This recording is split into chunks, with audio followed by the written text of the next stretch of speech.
하나님께 예물 올려드리겠습니다. 하나님 사랑합니다. 하나님 찬양합니다. 하나님 감사합니다. 하나님께 받은 은혜 감사하여 기억함으로 이 예물을 증거 삼아 올려드립니다. 하나님께서 영육에 충만하고 풍요로운 복으로 함께하여 주시고 막혀있고 눌려있던 모든 것들이 자유케 되게 도와주시옵소서. 주께서 주시는 하늘의 신령한 복이 임할지어다. 땅에 기름진 복이 임할지어다. 하나님 살려 주옵소서. 도와주옵소서. 예수님의 이름으로 감사하며 기도합니다. 아멘.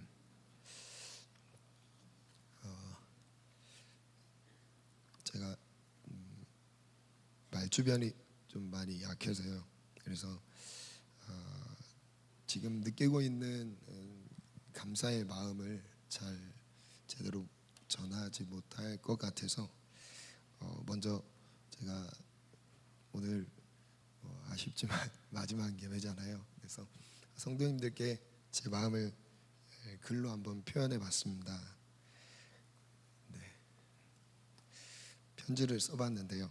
한번 먼저 전해드리고 말씀을 나누려고 합니다. 존경하고 사랑하는 우리 교회 가족들에게 따뜻했던 어머니의 품을 떠나야 하는 마음이 왜 이리도 허전한지 모르겠습니다. 이제야 교회가 얼마나 소중한지 조금 알게 된 것 같습니다.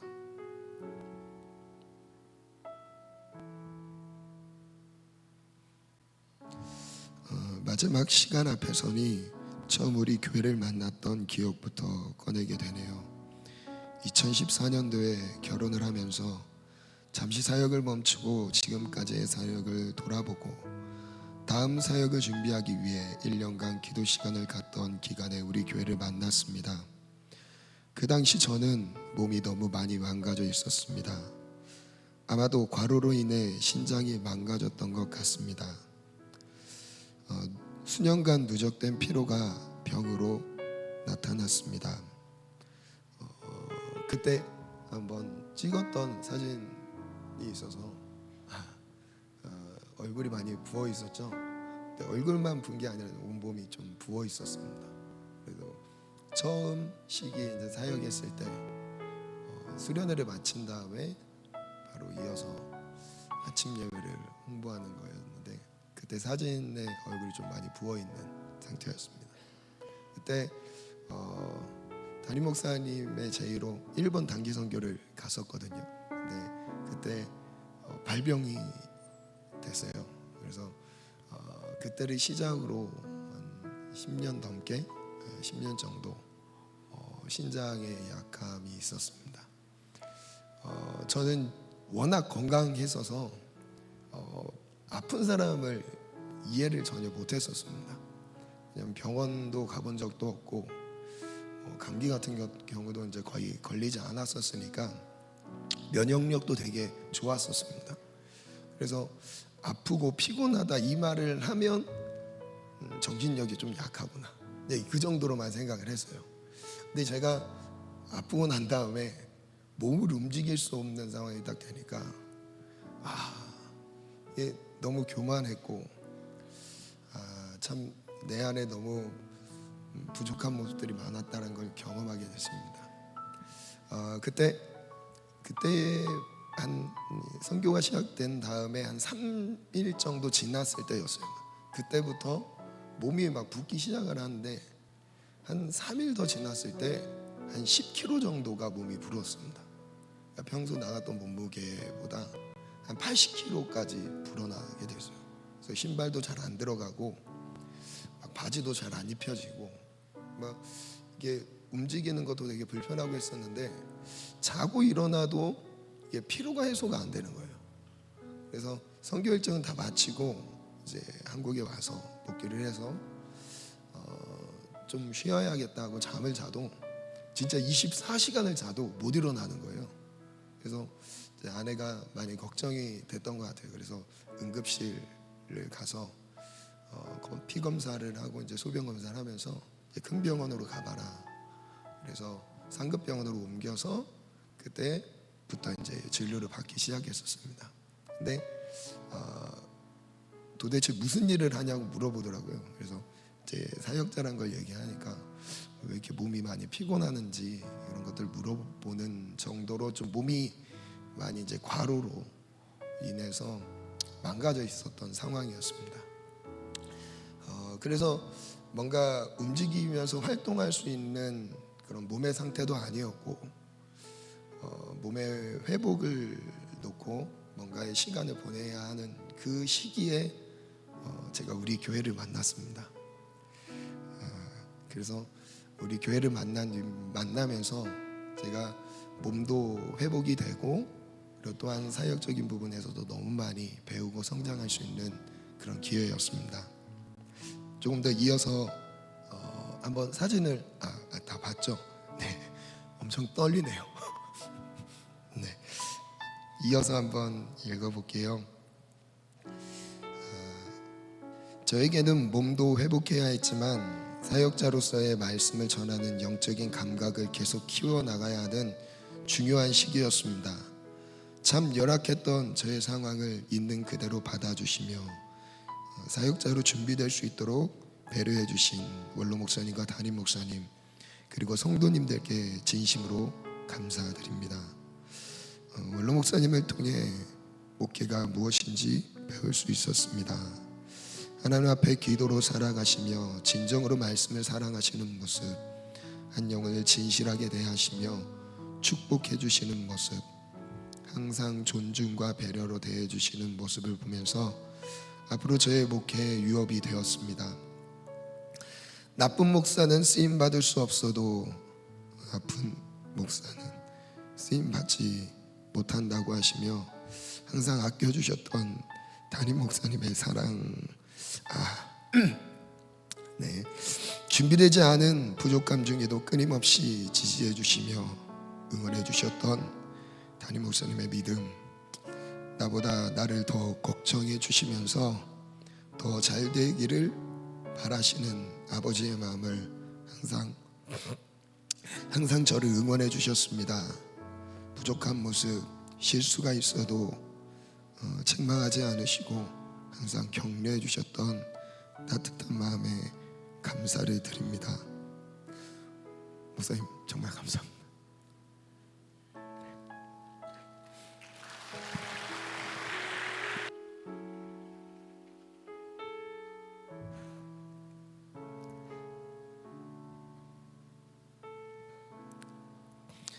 이제 무엇으로 갚아야 할지 고민이지만 젊음의 교회 원로 목사님으로는 모셔야겠다는 마음을 가지고 있습니다. 네, 이런 대형 교회 규모에서의 사역 경험이 없었기 때문에 실수와 미숙함도 많았습니다. 관계의 미숙함, 사역적인 미숙함, 설교의 미숙함, 그래도 늘 격려해 주시며 성장할 수 있도록 최상의 사역 환경을 만들어 주셨던 장로님들께 감사의 마음을 전해드립니다. 한 명의 사역자가 건강하게 성장할 수 있도록 배려해 주시며 기다려 주신 사랑을 받고 이렇게 자랄 수 있었습니다. 감사합니다.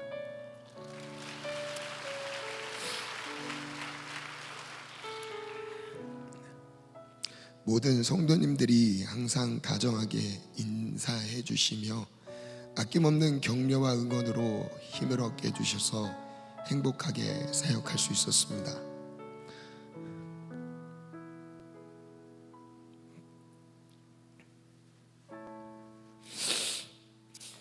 순간순간 저희 가정의 필요를 챙겨주셨던 성도님들의 사랑, 종종 집 문 앞에 놓여있는 깜짝 선물들로 특별한 힘을 얻기도 했습니다.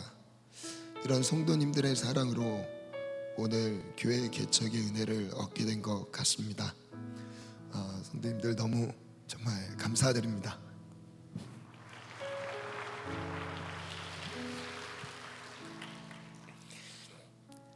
마지막으로 사랑하는 청년들에게 감사를 전합니다.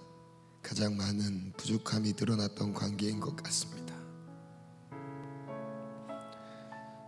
부족함을 보지 않고 따라야 하는 이유를 찾았나 봅니다. 순종하며 동역했던 지체들에게 감사하고 언제나 사역자로서의 권위를 인정해주고 마음을 하나로 모아줬던 기억을 잊지 않겠습니다. 앞으로 하나님의 나라를 위해 부지런히 함께 달려가기를 원합니다. 아마도 우리 교회는 이 시대에 가장 건강하고 행복한 교회가 아닐까요? 건강하고 행복한 어머니의 품에서 건강하고 행복한 자녀가 성장하듯이 젊음의 교회는 이렇게 시작됩니다. 물리적으로는 멀리 떨어진 곳으로 떠나지만 하나님의 나라를 세우기 위해 더욱 의미 있고 가치 있는 연합으로 만나게 될 것을 약속드립니다. 한 교회 안에서의 연합을 넘어서 이제 교회와 교회의 연대를 기대해 봅니다. 대한민국과 세계를 섬기는 이 세대를 섬기는 연합을 이룰 수 있도록 성장하고 싶습니다. 나중에는 젊음의 교회가 한밭제일 교회로부터 태어났잖아요. 이제 태어나잖아요. 그 태어남과 함께 성장해서 한밭제일 교회와 연대가 되어서 더 큰 사명을 감당하는 그 꿈을 꿔봤습니다. 개척 멤버들과 함께 세종의 젊은 세대의 영혼권을 위해 헌신했습니다. 아직까지 세종의 젊은이들을 위한 영적인 안식처가 보이지 않습니다. 청년 세대와 3040 세대를 섬기고 이후에 다음 세대를 세우는 교회가 되고 싶습니다. 젊음의 교회의 개척과 부흥을 위해 기도해 주십시오. 성도님들의 중보기도와 동역으로 힘을 얻어 하나님의 나라를 이루고 싶습니다. 10년 동안 사랑해 주신 원로 목사님과 담임 목사님, 장로님들과 모든 성도님들께 진심으로 감사드립니다. 감사드립니다.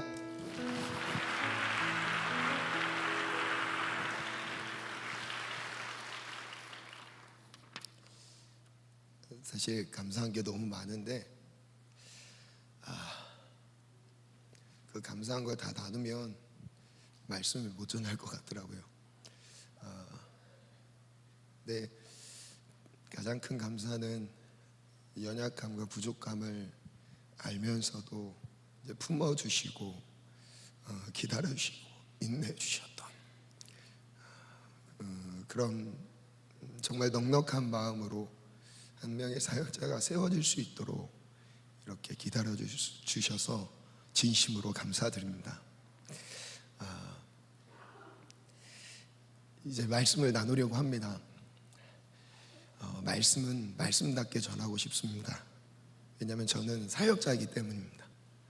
하나님의 주신 감동과 하나님 주신 메시지를 사람의 관계 때문에 전하지 못하는 게 아니라 하나님이 원하시는 뜻을 또 분명하게 나누고 싶은 마음입니다. 말씀은 마태복음 16장 18절에서 19절 말씀입니다.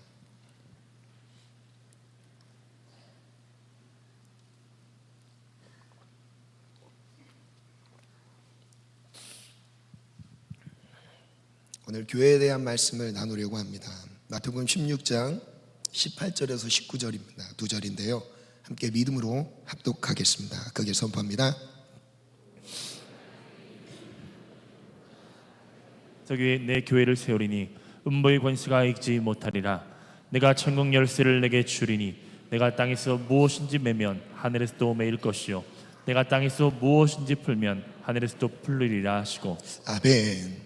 저를 따라 한번 믿음으로 선포하겠습니다. 예수님께서 교회를 세우셨습니다. 예수님께서 교회를 세우셨습니다. 교회에게 주신 특권은 음부의 권세를 이기는 것입니다. 음부의 권세를 이기는 것입니다. 교회는 이깁니다. 이깁니다. 반드시 이깁니다. 교회에게만 승리를 주셨습니다. 승리를 주셨습니다. 교회가 가는 곳마다 교회가 가는 곳마다 승리가 이루어지고, 교회를 만나는 영혼들마다 교회를 만나는 영혼들마다 승리가 전해집니다. 승리가 전해집니다. 내가 교회이고 우리가 교회입니다. 우리 모임이 교회입니다.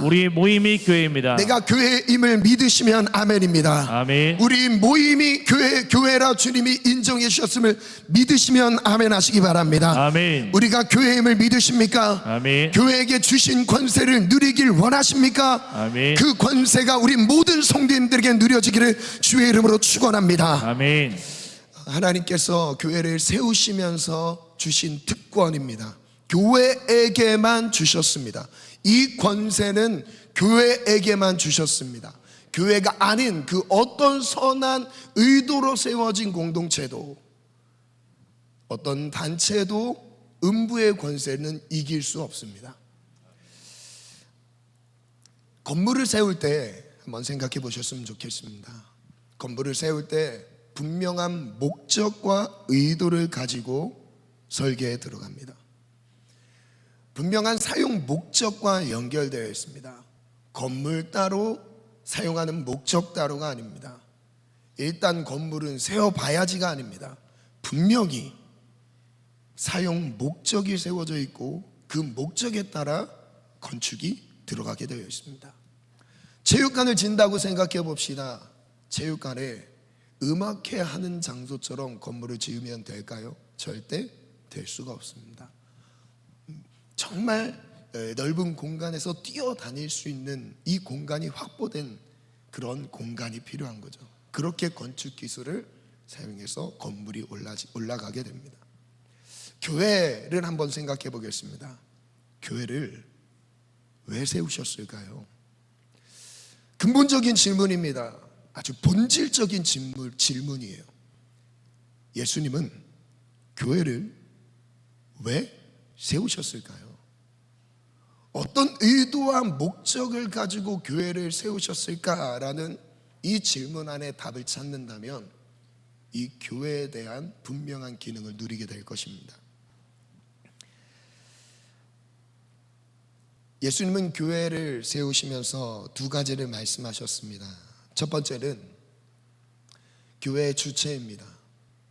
교회는 누가 주인인가, 누구의 소유인가를 분명하게 밝히셨습니다. 그리고 두 번째는 교회의 권세에 대해 말씀하십니다. 교회에게 주신 권세, 교회에게는 어떤 특권, 권세를 주셨을까라는 질문입니다. 예수님이 세우신 교회에는 분명한 차별성을 가지고 있었습니다. 그 차별성은 음부의 권세에 대한 승리였습니다. 분명히 다른 이유들을 설명할 수도 있었겠죠. 근데 예수님 딱 이 한 가지를 가장 먼저 말씀하시고 교회에 대한 메시지는 뒤로 합니다. 어쩌면 이 한 가지가 교회의 가장 중요하면서도 이 한 가지를 잊지 말아야 할, 오늘의 교회가 된, 그리고 교회를 세워야 할 우리의 입장에서 이 한 가지는 잊지 말아야 할 메시지인 것 같습니다. 그것은 바로 승리입니다. 교회는 승리합니다. 음부의 권세를 이길 수 있습니다. 왜 예수님께서 음부의 권세에 대해서 말씀하셨을까요? 그보다 더 좋은 단어들로 교회를 설명할 수 있지 않았을까요? 더 아름다운 단어들을 선택해서 교회의 기능을 설명할 수 있지 않았을까요?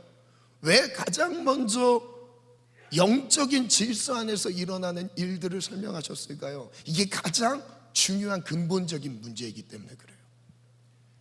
교회가 세워지기 전의 상황을 한번 떠올려 볼게요. 교회가 세워지지 않았을 때, 교회가, 예수님이 세운 교회가 없었을 때의 상황은 마귀에게 눌린 상태입니다. 즉 죄의 속박에 묶여있는 모든 영혼들이 죄 가운데 머물러 있는 상태인 거예요. 죄에 눌려있는 상태, 그리고 마귀의 권한 아래서 자유롭지 못한 상태예요. 내 생각도 마음도 감정도 자유롭게 하나님의 뜻대로 움직일 수 없는 묶여있는 상태. 영적으로 마비된 상태가 바로 교회가 세워지기 전의 모습입니다. 교회가 세워지기 전의 모습은 마귀에게 눌려있는 상태라고 말씀드렸죠. 음부의 권세가 주장하고 있는데, 예수님은 이 땅에 오신 목적이 무엇이죠? 마태복음 1장에 우리에게 분명하게 21절에 선포하셨어요. 아들을 낳으리니 예수라 하라. 그들의 죄에서, 우리의 죄에서 구원하실 분이래요. 구원자라고 말씀하셨어요. 예수님의 이 땅에 오신 목적은 딱 하나, 영혼 구원이에요. 예수님의 등장과 함께 사단이 소동했던 이유는 그들이 지배하고 있던 영혼들에게 자유가 선포되기 때문이었어요. 그들을 죄악으로, 이제 그 미혹으로, 유혹으로 다 묶어놨던 그 상황에서 예수님의 등장과 함께 마귀의 머리를 밟으시고 영혼들을 풀어주기 시작하셨어요. 그래서 예수님의 십자가의 복음은 우리에게 소망입니다. 절망 속에 있었던, 왜 우리가 절망일까요? 절망일 수밖에 없었던 이유는 죄에서 자유할 수 있는 길이 없었기 때문입니다. 죄에 대한 결과는 사망이에요. 그 누구도 이 사망 권세에서 자유로울 수 없었기 때문에 소망이 필요했어요. 절망밖에 없었던 거죠. 그 절망 가운데 놓여있는 수많은 영혼들, 온 인류의 영혼을 구원하기 위해 예수께서 등장하셨습니다. 예수께서 이 땅에 오셨어요. 그리고 가장 먼저 하신 일이 교회를 세우셨습니다. 교회는 무엇인가라는 질문을 가져봅니다. 두 가지 적용으로 말씀을 대하였으면 좋겠어요. 첫 번째는 예수님을 구주로 영접하여서 구원받은 개인 성도의 삶을 교회라고 생각하면 좋겠어요. 그럼 나는 모든 죄 가운데서 자유를 주신 십자가 복음 안에서 참 자유를 누리고 있는가? 이것이 이성적인 부분에 뿐만 아니라 우리의 감정과 우리의 생각, 우리의 모든 전 존재를 변화시킬 수 있는 게 복음이거든요. 왜 복음은 변화시킬 수 있냐면 예수님은 죽은 자 가운데서 부활하셨어요. 부활하신 게 복음이죠. 그 부활의 소식이 닿는 곳마다 그 똑같은 부활의 역사가 일어나는 거죠. 죽어있던 우리의 영혼을 주님이 구원하셨어요. 예수님의 복음을 듣는 모든 심령들마다 아무리 큰 문제가 있어도 그것이 사망보다 큰 문제가 될 수 있습니까? 죽음보다 큰 문제가 될 수 없습니다. 우리가 당면한 많은 문제들이 있습니다. 경제적인 문제가 있죠. 관계적인 어려움이 있어요. 가정의 문제, 학생들의 학교의 문제, 그리고 사업의 문제, 많은 문제들을 우리는 주변에 둘러싸이고 있어요. 근데 그 가운데서 복음은 복음답게 능력을 발휘합니다. 모든 문제를 해결할 수 있는 게 복음의 능력이었어요. 죽은 자 가운데서 우리를 살리신 이의 영이 우리 가운데 계시는데 그 영이 우리도 죽을 몸에서 살리셨대요. 이게 복음의 능력이에요. 그 부활의 복음의 능력은 우리의 어떤 문제도 가능하게 합니다. 인간의 방법으로 해결할 수 없는 최악의 상태에 놓였던 사람들이 모두 예수님을 만났어요. 그 기록이 신약에 나오잖아요. 성경에 기록되어 있습니다.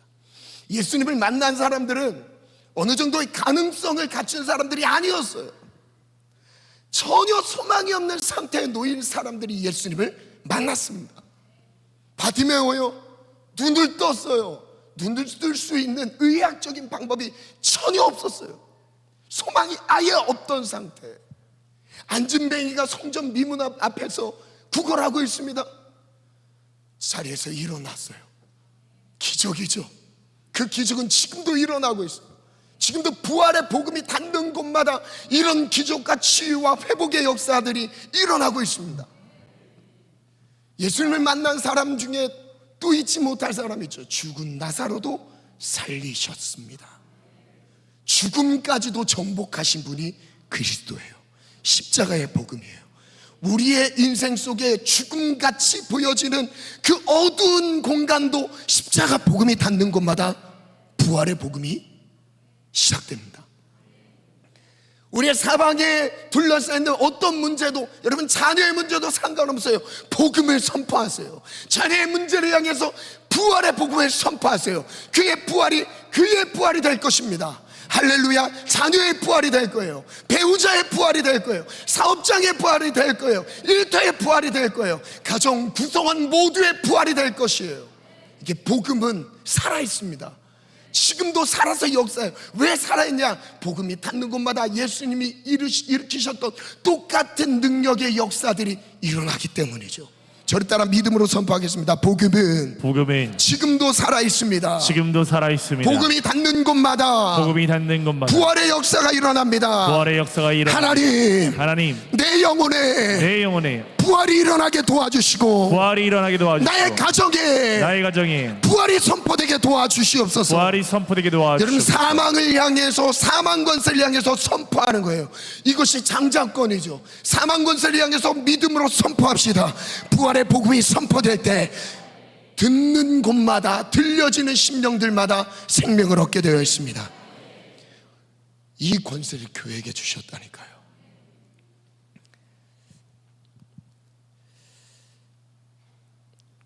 교회의 주체로서의 예수님의 주인 되심을 삶에서 확인할 수 있는가라는 질문을 가져보겠습니다. 조금 더 자세히 말씀드리면, 예수님이 지금 내 삶의 주인인가? 예수님이 나의 머리가 되셔서 나의 모든 결정권, 선택권을 예수님께 드렸는가예요. 다음은 교회의 주 권세로서 예수님의 권세로 마귀를 대적하고 지금 승리를 이루고 있는가? 마귀를 대적함으로 승리를 이루는 삶. 마귀를 대적하는 사람을 찾기가 어려운 시대가 됐습니다. 참 신기하죠. 예수님은 음부의 권세를 멸하기 위해 교회를 세우셨는데 그 목적과 다르게 마귀를 대적하는 사람이 신앙인들 중에서 점점 사라지기 시작해요. 물론 예수님 도와주세요, 이 기도할 수 있어요. 우리의 현실 안에서 어려움, 한계, 문제를 하나님께 올려드리면서 예수님 살려주세요, 이 기도 할 수 있어요. 그런데 그 상황을 더 정확하게 영적으로 통찰하면서 보이지 않는 영계 가운데서 악한 영들과 전투하면서 그들을 몰아내고 그 악한 영들의 권한에서 우리가 자유를 얻기 위해 하나님의 믿음을, 하나님이 주신 믿음을 활용하는 사람이 별로 없다는 거예요. 나는 정말 교회인가? 또한 정말 교회라면 나는 그 권세를 누리고 있는가? 첫 번째 주제입니다. 예수님은 교회의 주인이시다. 믿음으로 한번 선포해 볼게요. 시작. 예수님은 교회의 주인이시다. 세 번 선포할게요. 시작. 예수님은 교회의 주인이시다. 예수님은 교회의 주인이시다. 예수님은 교회의 주인이시다. 예수님이 교회의 주인인지를 확인할 수 있는 세 가지 질문을 한번 정리해 봤어요. 확인하는데 도움이 되는 질문이에요. 첫 번째, 교회, 성도를 향한, 나를 향한 예수님의 뜻을 알기 위해 구하고 있는가? 두 번째, 모든 상황 속에서 예수님의 인도하심을 인정하고 따라가고 있는가? 내가 원하는 것을 추진하는 게 아니라 지금 머리 대신 예수님의 사인을 듣고 연결돼 있잖아요. 예수님의 사인을 듣고 움직이는 거죠. 이러고 있는가를 점검하는 거. 세 번째, 시작. 환난 중에도 예수님이 교회를 끝까지 책임지실 것을 확신하며 신뢰하고 있는가? 이 말은 머리라는 것은 우리를 지시하는 그 기능만을 가지고 있는 게 아닙니다. 우리 몸을 보호해요. 머리의 반사신경, 머리로부터 나오는 그런 사인들을 통해서 우리의 몸이 최소한 보호됩니다. 위험한 곳에 가지 않게 되고, 위험한 상황이 됐을 때 반사적으로 우리가 몸을 보호합니다. 머리는 우리를 보호해요. 그래서 연결되는 그 자체가 우리가 보호받는 것이죠. 예수님의 인도하심을 따르는 그 자체가 우리가 안전한 삶인 거예요. 저를 따라 한번 믿음으로 선포해 보겠습니다. 예수님과 연결되면 예수님과 연결되면 예수님의 음성에 순종할 뿐 아니라 예수님의 음성에 순종할 뿐 아니라 그것이 나를 보호한다. 그것이 나를 보호한다. 예수님 나를 보호해 주세요. 예수님 나를 보호해 주세요. 예수님 나를 인도해 주세요. 예수님 나를 인도해 주세요. 그래서 이 고백은 같은 맥락이에요. 예수님 내가 말씀에 순종하며 따르겠습니다. 이 말은 주님이 명령대로 따른다라는 이 고백과 함께 주님이 나를 보호하십니다라는 것이 같이 가게 되어 있습니다. 예수님의 보호 안에서 인생의 풍파 가운데서도 예수님은 우리를 보호하실 수 있어요. 풍랑 있는 바다 속에서도 예수님과 함께 자고 있어도 금주절의 말씀이었죠. 예수님과 함께 있는 것, 이게 보호를 받는 거죠. 에베소서 1장 21절 말씀 한번 같이 읽겠습니다. 함께 믿음으로 선포합니다. 시작. 모든 통치와 권세와 능력과 주권과 이 세상뿐 아니라 오는 세상에 일컫는 모든 이름 위에 뛰어나게 하시고. 잠시만요. 예수님을 모든 만물 위에, 모든 이름 위에 뛰어나게 하셨습니다. 그러니까 예수님이 온 인류의 주제이신 거예요. 온 인류의 주제이시라는 것은 만물의 주관자 되시고 통치자 되시고 예수님의 뜻대로 만물이 움직여진다는 겁니다. 아멘. 22절 읽어볼게요. 시작. 또 만물을 그의 발 아래에 복종하게 하시고 그를 만물 위에 교회의 머리로 삼으셨느니라. 모든 만물을 예수님의 명령 앞에, 예수님의 존전 앞에 복종하게 만드셨대요. 그래서 의식적으로 예수님을 알고 있는 모든 사람은 예수님을 경배하게 되어 있습니다. 예수님 앞에 무릎 꿇게 되어 있습니다. 아멘. 이게 예배인 거죠. 만물 위에, 그를 만물 위에 교회의 머리로 삼으셨다. 23절 시작. 교회는 그의 몸이니 만물 안에서 만물을 충만하게 하시는 이의 충만함이니라. 저를 따라 선포하겠습니다. 교회는 예수님의 몸이다. 교회는 예수님의 몸이다. 예수님의 지시를 따르며 예수님의 지시를 따르며 예수님 안에서 교회는 지켜진다. 예수님 안에서 교회는 지켜진다. 베드로의 신앙 고백을 한번 떠올려 보겠습니다. 베드로가 주는 그리스도시요 살아계신 하나님의 아들이십니다. 이 고백을 드렸어요. 여기서 중요한 단어가 하나 있어요. 물론 여러 가지가 있지만 제가 지금 포커스를 두고 있는 중요한 단어, 주는 그리스도. 주인은 누구시라고요? 예수님이시라는 거예요. 주인은 예수님이시라는 거예요. 이 신앙 고백을 받아들이셨던 거예요. 예수님이 기뻐하셨던 거예요. 바요나 시모나, 이것을 알게 하니가 누구냐? 혈육이 아니라 하늘에 계신 너희 아버지께서 알게 하신 것이다. 예수님이 주인 되심의 통치자 되시고 우리를 다스리시는 분이라는 것을 인정하는 것을 하나님이 우리에게 깨닫게 하시는 거예요. 하나님이 깨닫게 해주셔야 됩니다. 그 깨달음이 우리 모든 영혼들에게 임하기를 축복합니다. 성도님들 삶 속에 예수님의 주인 되신 그 주권이 인정되기를 축원합니다. 바울은 에베소서에서 영적 전쟁의 메시지를 전합니다. 끝으로 너희가 주 안에서와 그 힘의 능력으로 강건하여지고, 영적 전쟁의 메시지의 서두에서 무엇을 강조하시죠? 끝으로 너희가 주 안에서와, 예수님이 주인된 삶 그 안에 거할 때 안전한 거래요.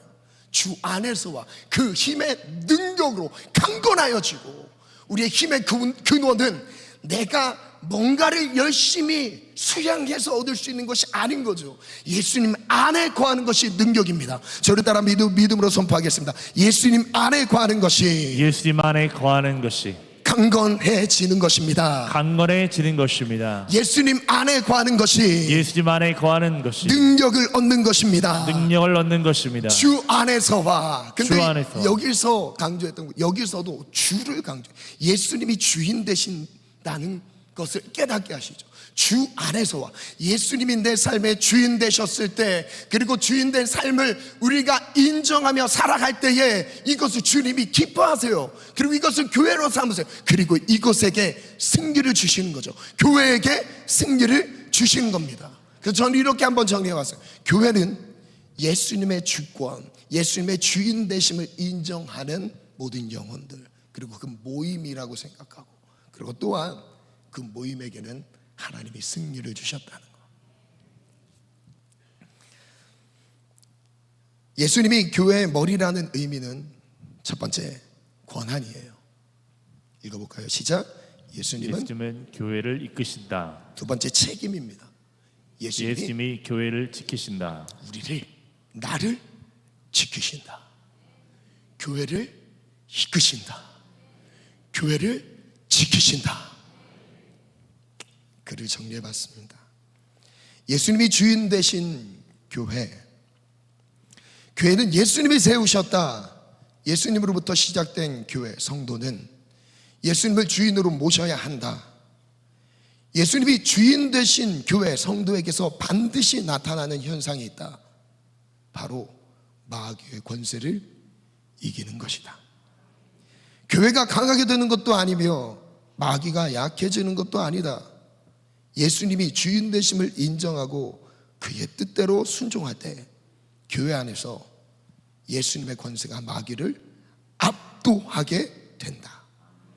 이것이 승리이다. 그러므로 먼저 예수님의 주인 되심을 인정해야 한다.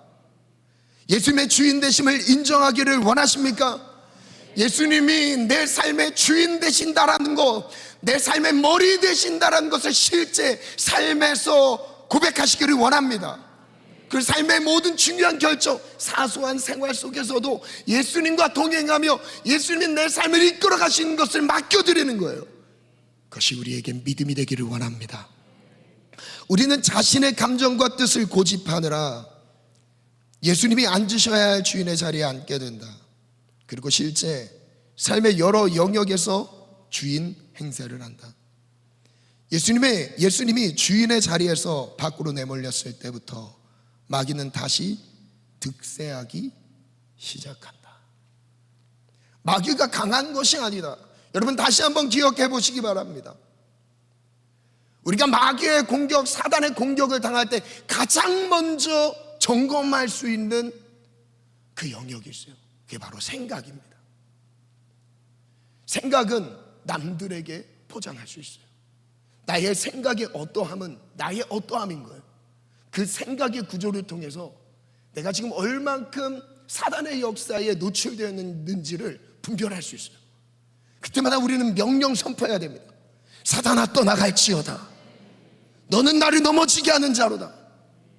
하나님의 일을 생각하지 않고 사람의 일을 생각하는도다. 막 내어쫓는 거예요.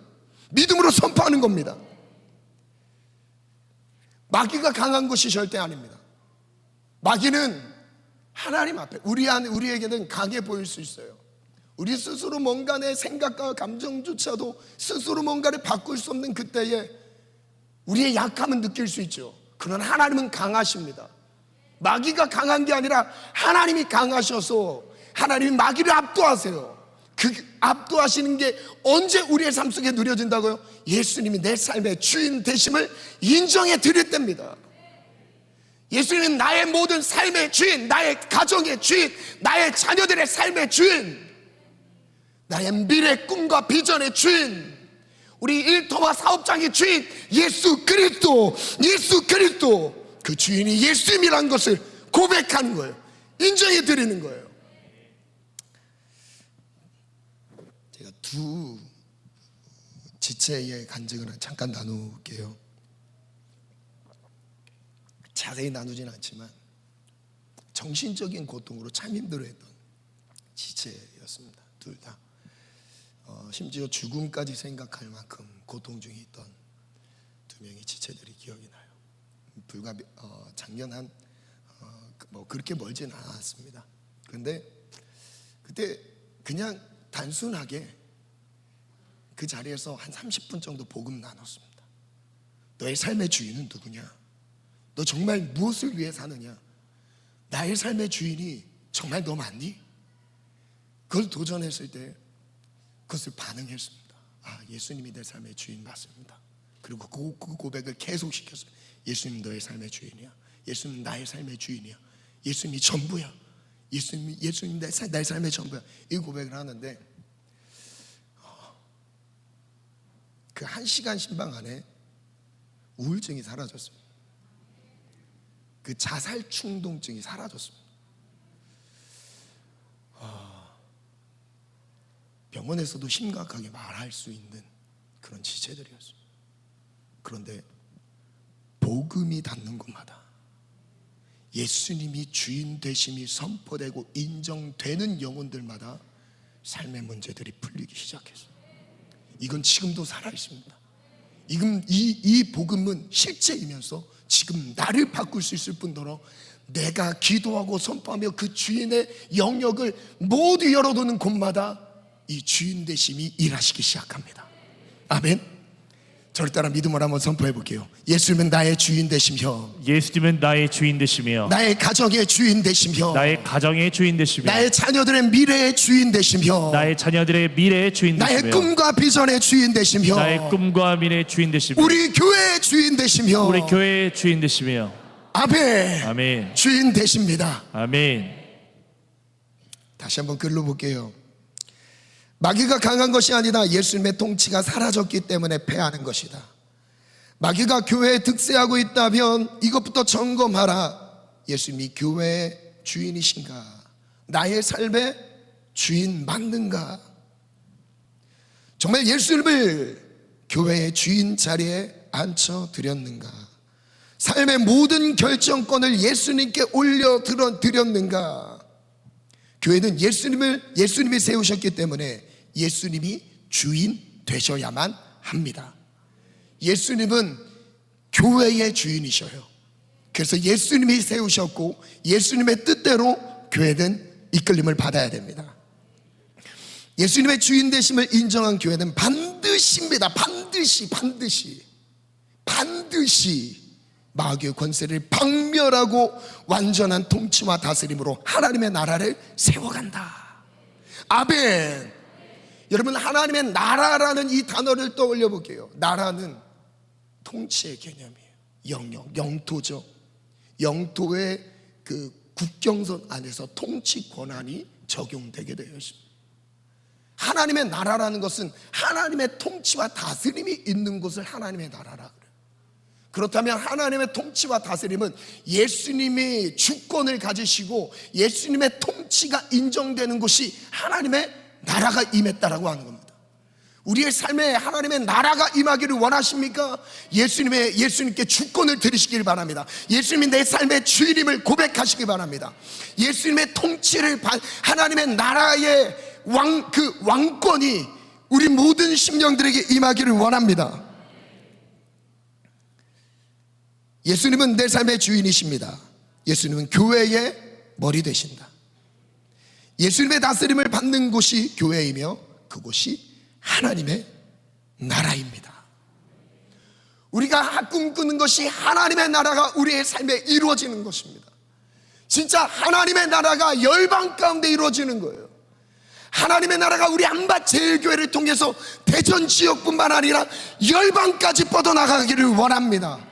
이것이 우리 교회가 갖고 있는 꿈인 거죠. 우리 교회가 닿는 곳마다, 선포되는 곳마다, 만나는 영혼들마다 다 살아나는 거예요. 다 하나님의 나라가 임하는 거예요. 사탄이 다스리고 있던, 마귀가 다스리고 있었던 공간들이 마귀가 막 소동이 일어나는 거죠. 하나님의 나라가 임하는 곳마다 막 소동이 일어나. 근데 이것은 우리가 뭔가의 노력으로 얻을 수 있는 게 아니라 그냥 딱 한 가지만 하면 돼요. 예수님의 주인 되심이 인정되는 것, 예수님의 주권이 회복되는 것, 예수님의 다스리심이 살아있는 것. 예수님, 나의 온몸을 다스려 주시옵소서. 나의 모든 불치병까지도 다스려 주시옵소서. 나의 모든 약함까지도 다스려 주옵소서. 나의 생각과 마음의 모든 병까지도 다스려 주시옵소서. 예수님께 다 맡겨드리는 거예요. 우리의 전 존재가 교회가 되어서 하나님의 나라의 통치를 받기를 예수님의 이름으로 축원합니다. 할렐루야. 두 번째, 음부의 권세를 이기리라. 질문입니다. 왜 교회에 대해 승리의 권세를 말씀하셨을까요? 그것은 제가 구약 성경의 한 예를 가져왔습니다. 성전에 대한 메시지를 전해주는 아주 귀한 말씀이죠. 역대상 17장 1절 5절인데요. 함께 다 같이 읽겠습니다. 시작. 다윗이 그의 궁전에 거주할 때에 다윗이 선지자 나단에게 이르되 나는 백향목 궁에 거주하거늘 여호와의 언약궤는 휘장 아래에 있도다. 나단이 다윗에게 아뢰되 하나님이 왕과 함께 계시니 마음에 있는 말을 모두 행하소서.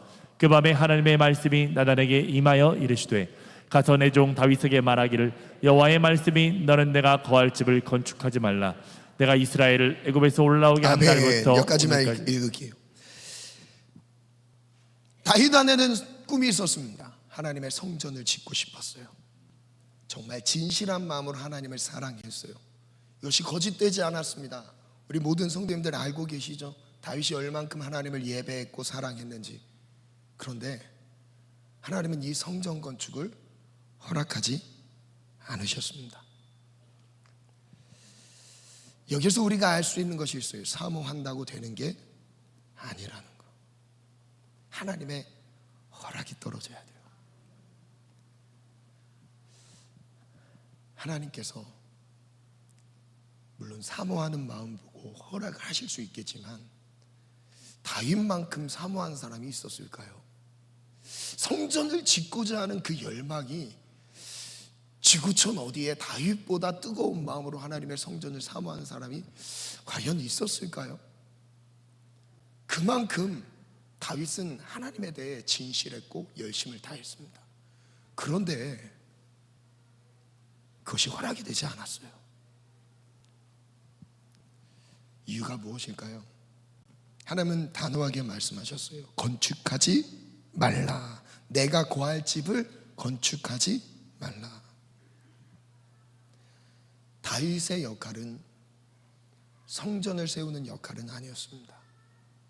다윗의 역할은 성전을 세울 수 있는 준비하는 역할이었어요. 자, 그럼 여기서 질문이에요. 다윗이 해야 될 준비는 무엇이었을까요? 물론 이렇게 생각할 수도 있죠. 물론 이것도 한 부분인 것은 맞습니다. 성전을 건축할 수 있는 재료 준비. 맞을까요? 틀릴까요? 그것도 맞아요. 근데 그보다 더 중요한 준비가 있었습니다. 다윗에게 하나님이 명령하셨던, 다윗이 알고 있었던 그 중요한 역할은 바로 무엇이었냐면, 역대상 17장 10절부터 한번 보겠습니다. 전에 내가 사사에게 명령하여 내 백성 이스라엘을 다스리던 때와 같이 아니하게 하시고 또 내 모든 대적을 내게 복종하게 하리라. 여기 힌트가 나왔어요. 너의 모든 대적을 너에게 복종하게 하리라. 또 내게 이르노니 여호와가 너를 위하여 한 왕조를 세우지라. 내 생명의 연한이 차서 내가 조상들에게로 돌아가면 내가 내 뒤에 내 씨 곧 내 아들 중에 하나를 세우고 그 나라를 견고하게 하리니. 12절이 있습니다. 시작. 그는 나를 위하여 집을 건축할 것이요 나는 그의 왕위를 영원히 견고하게 하리라. 다윗의 역할은 무엇이었냐면, 다윗의 역할은 대적들에게 모든 대적으로 너에게 복종하게 하리라. 이 약속을 주셨어요. 그리고 너는 그 아들을 세워서 아들이 성전을 건축할 수 있도록 세우라. 다윗의 역할은 무엇이었냐? 성전 건축 준비였습니다. 이 건축 준비는 재료보다는 대적을 멸하는 거예요. 그리고 솔로몬의 역할은 이제 대적을 멸해서 평정이 됐습니다. 이제 하나님의 나라가 모든 허락된 그 영토 안에서 이제 마음껏 하나님의 나라가 이루어질 수 있는 상황이 된 거예요. 그때 무엇을 하라? 성전을 세우는 거죠. 이게 솔로몬의 역할이었습니다. 성전을 건축하라. 다윗은 성전 건축 준비에 들어갔습니다. 그 성전 건축 준비는 주변의 모든 대적을 멸하는 거였습니다. 한번 그 PPT를 띄워주시겠어요? 역대상의 큰 흐름인데요.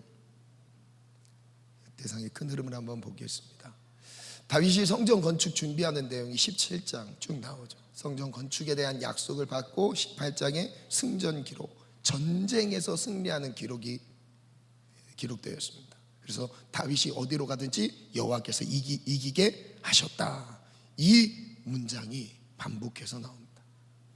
그리고 19장에는 실제 그 적이 누구였는지 암몬, 아람을 격퇴하는 장면, 그리고 20장에선 블레셋 장군들을 초토화하는 장면들이 쫙 나와요. 그 다음에 뭐죠? 22장에 성전 건축을 위해 재료를 준비합니다. 그리고 23장부터 29장까지 긴 내용이죠.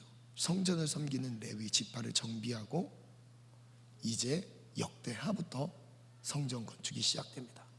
결국 성전 건축의 준비는 바로 무엇이었냐면 승리였어요. 승리. 저를 띄워주시겠어요? 열왕기상 5장 3절부터 말씀을 보면 조금 더 자세하게 기록하고 있습니다. 함께 읽습니다. 시작.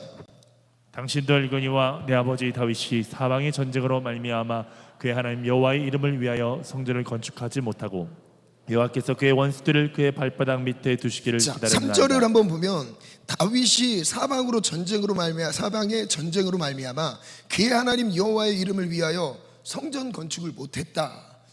지금 전쟁 중인데 건축을 왜 해요? 지금 전쟁을 치러야 되는데 건축할 여력이 없는 거죠. 지금 먼저 무엇을 해요? 하나님의 생기를 확인하는 거예요.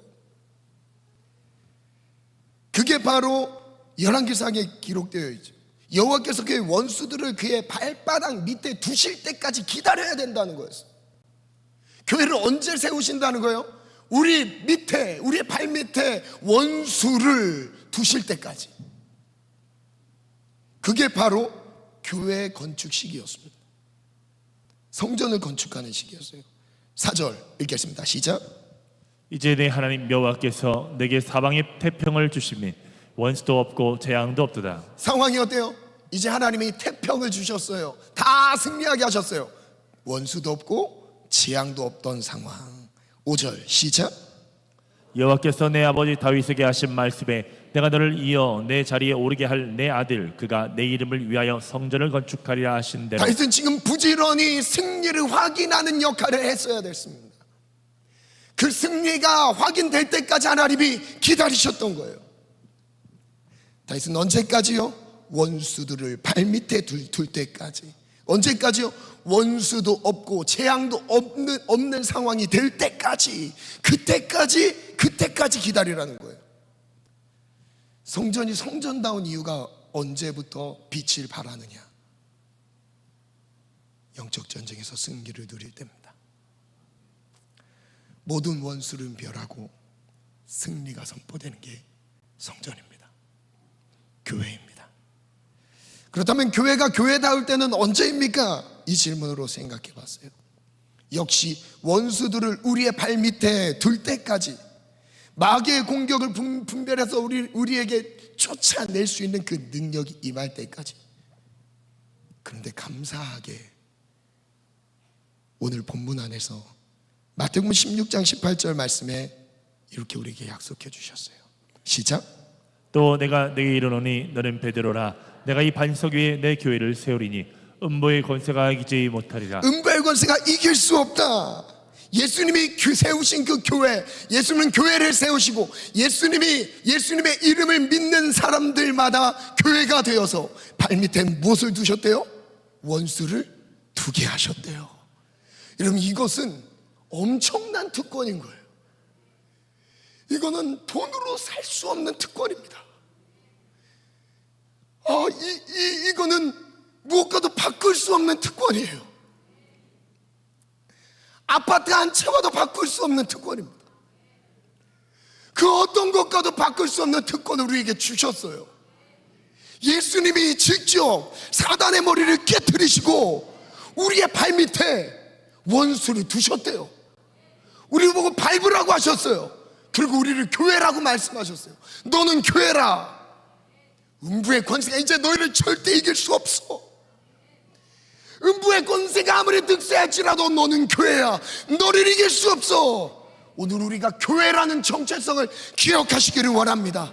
그것도 원수의 공격도 우리가 예수님의 주인 되심을 인정하고 그게 예수님께서 우리에게 주신 권세 아래서 누릴 수 있다는 것을 믿으시기를 바랍니다. 아멘.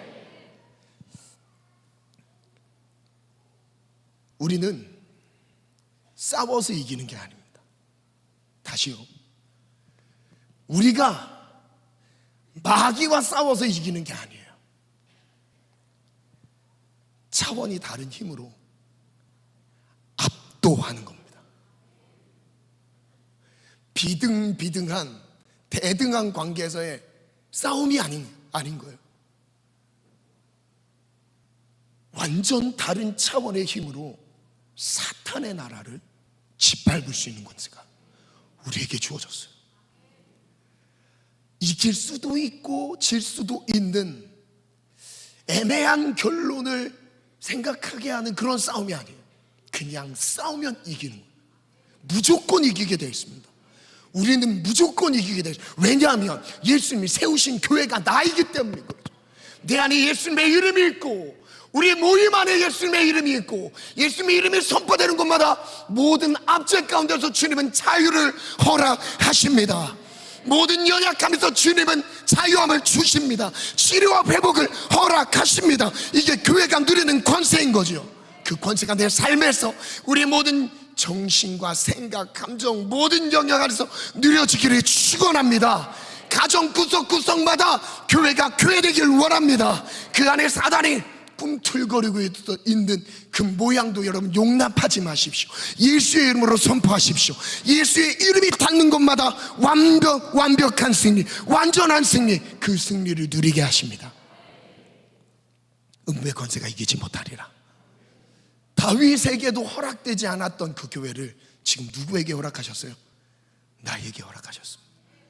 다윗도 꿈꿀 수 없는 그 교회의 권세, 성전의 권세를 오늘 예수를 믿는 우리 모두에게 허락하셨습니다. 할렐루야. 한 사진을, 성소피아 성당 사진 한번 띄워주시겠어요? 말씀의 결론 부분인데요. 반주 준비해 주시고요. 성소피아 성당 1번 사진 한번 띄워주시겠어요? 전체, 밖에서 본 전체 유네스코에 등재된 세계 건축물, 아주 보존돼야 할 건축물이죠. 정말 아름답습니다. 전 저걸 봤어요. 터키에 가서 봤는데 사실 많이 놀랐습니다. 웅장해요. 너무 아름답습니다. 너무 어떻게 저런 건축 기술이 그 시대에 있었을까 할 만큼 정말 놀랍습니다. 안을 들어가 봤습니다. 안에도 정말 화려하고 아름답습니다. 이 공간은 하나님을 예배했던 곳이었습니다. 이 공간은 360년부터 1453년까지 콘스탄티노플 대성당이었습니다. 그러니까 하나님을 예배하는 중심지였어요. 오스만 투르크 제국의 지배하에 놓이면서 1453년부터 1931년까지 이슬람 사원으로 바뀌었습니다. 지금은 건축 문화 유산으로 지정되어서 훼손할 수 없는 상황이어서 그 안에 있는 내용물들을 바꿀 수 없게 됐죠. 그런데 마지막 사진 한번 띄워주시겠어요? 동그란 그 아랍어가 쓰여 있죠. 지금 알라 신을 적어놓은 그 문구입니다. 그 성소피아 성당 안에 딱 들어가면 그 웅장함이 있어서 막 압도가 돼요. 와, 진짜 아름답다. 딱 압도가 되는데 그 알라 신을 숭배하는 저 사인이 크게 둘러싸고 있습니다. 그리고 하나님을 섬기는 그 형상들에 있어서는 천막을 치고 가려놨어요. 훼손은 못하니까 가려놓은 거예요. 여러분, 제가 질문 드릴게요. 저게 교회일까요? 정말 아름다워요. 웅장해요. 교회일까요? 하나님을 예배했던 처소였어요. 수백 년간, 아니 1000년이 넘는 그 역사 안에서 하나님을 예배하는 중심지였어요. 그런데 지금 그곳에는 알라를 숭배하는 흔적들이 많이 있습니다. 아니, 그게 더 많이 지금 도배되어 있어요. 교회입니까? 여러분, 교회가 무엇입니까? 아무리 화려하고 웅장한 교회 건물을 가졌어도 예수님의 주인 되심을 놓치면 더 이상 교회에게 주신 승리의 권세를 누리지 못한다는 점. 아무리 내 삶이 가꾸어졌어도, 건강하게 세워졌어도 내 삶의 주인이 예수님이라는 것이 인정되지 않는 삶이라면 어쩌면 성소피아 성당처럼 겉은 화려한데 내면 안에는 우상숭배로 가득한 모습으로 변질되어 있는 모습이 아닐까요? 성소피아 성당을 누가 교회라고 할 수 있겠습니까? 1000년이 넘는 기간 하나님을 예배하는 처소였지만 지금은 이슬람 사원입니다. 어제 누린 승리가 내일을 보장하지 못합니다. 어제 승리했다고 오늘 승리가 되는 게 아니에요. 매일매일 예수님의 주인 되심을 인정하며 예수님이 나의 삶의 머리 되시고 예수님의 다스리심 안에 거하는 것, 이게 교회라는 거죠. 교회 주체로서 예수님의 주인 되심을 삶에서 확인할 수 있는가? 마지막 질문이에요. 교회의 권세로서 예수님의 권세로 마귀를 대적하여 승리를 누리고 확인하고 있는가? 이 시간 찬양으로 하나님 앞에 나아가길 원합니다. 그 표대를 향하여 하나님께 찬양 올려드릴게요.